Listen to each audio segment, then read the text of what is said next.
চলো যাই মায়ের বাড়ি। Hello friends, welcome back to my channel রানীর সংসার। 5টা বাজে, তাড়াতাড়ি করে স্নান সেরে, তবুও এখন ঠান্ডার সময় গলাটা ভেঙেই গেছে। যাই হোক, আমি আর আমার সামনের বাড়ির যা দুজনে মিলে আজকে সারদা মায়ের জন্মতিথি অনুষ্ঠান উপলক্ষে আমরা বাগবাজার মায়ের বাড়ি উদ্দেশ্যে রওনা হলাম। তো চলে এসেছি আমাদের ফ্যাওলা স্টেশন, পর পৌঁছলাম মায়ের ঘাট। আমরা চলে এসেছি মায়ের ঘাট বাগবাজার। তো এখানে মায়ের বাড়ির সামনেটা খুব সুন্দর করে সাজানো হয়েছে।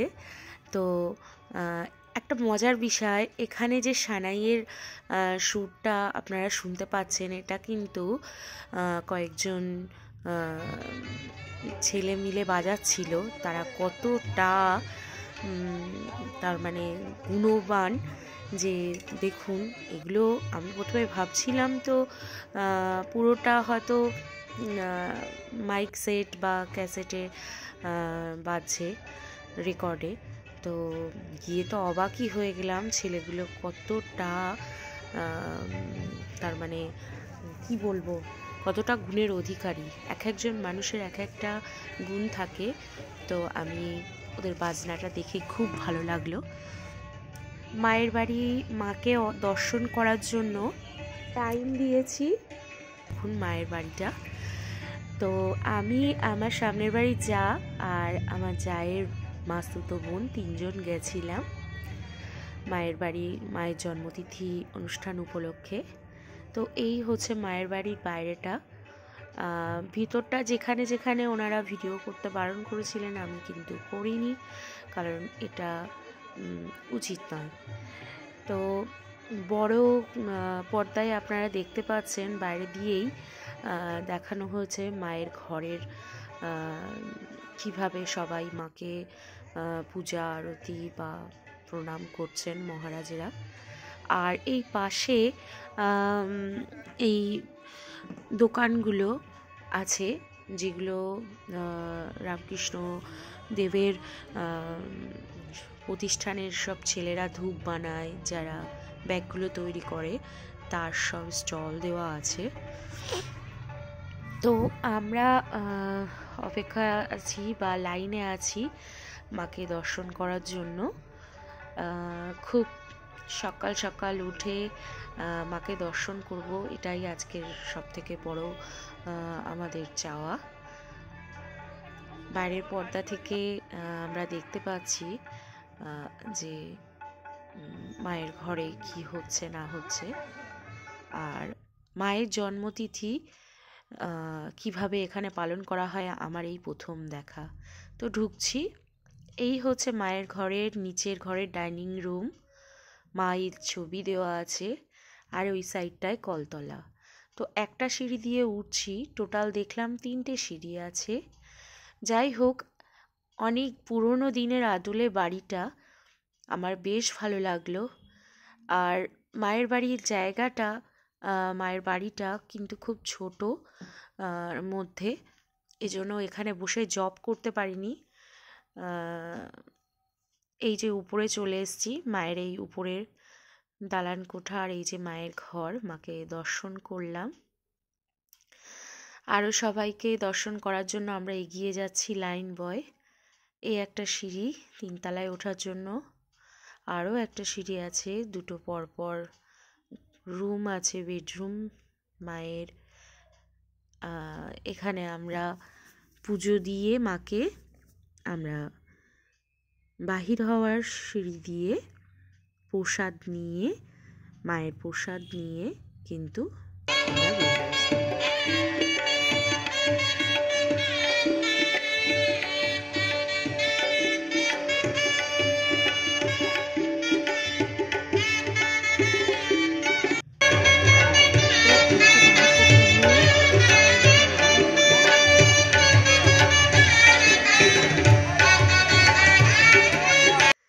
তো মায়ের দর্শন করে, আর ওই যে বলেছিলাম ছেলেগুলো খুব সুন্দর করে বাজাচ্ছে, কতটা প্রতিভা ওদের মধ্যে।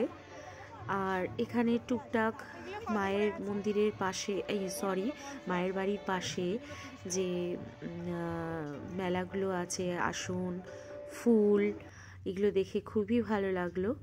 যাই হোক, আমরা পুজো দিয়ে আমরা 3 জন মিলে সিদ্ধান্ত নিলাম ওখান থেকে আমরা কাকিনাড়া যোগ উদ্যানে যাব।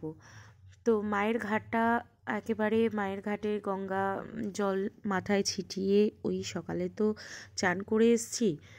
তো আমরা 3 জন এখানে একটু সময় কাটিয়ে চলে আসলাম কাকিনাড়া যোগ উদ্যান।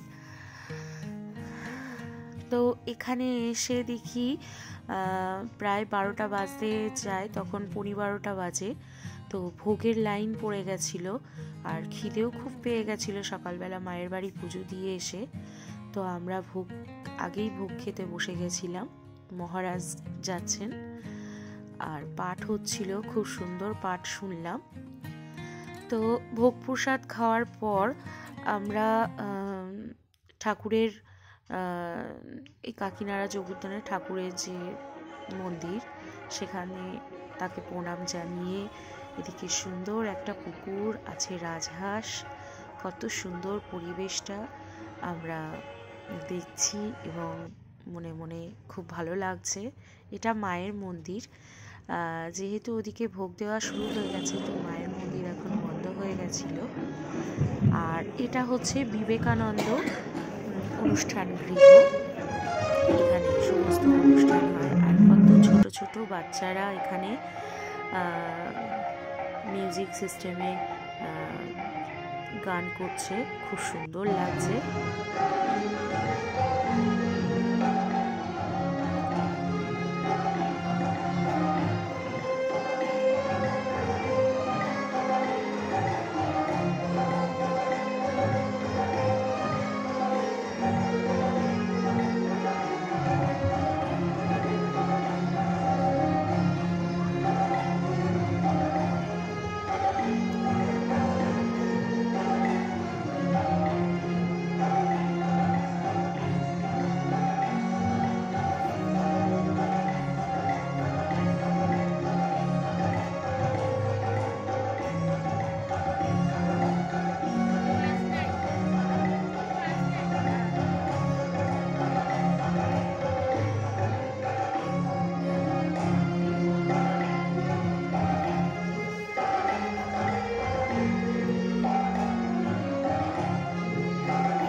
তো ছোট ছোট বাচ্চাদের এই অসাধারণ প্রতিভা আর এত সুন্দর গান শুনে মনটা সত্যি খুব ভালো হয়ে গেল।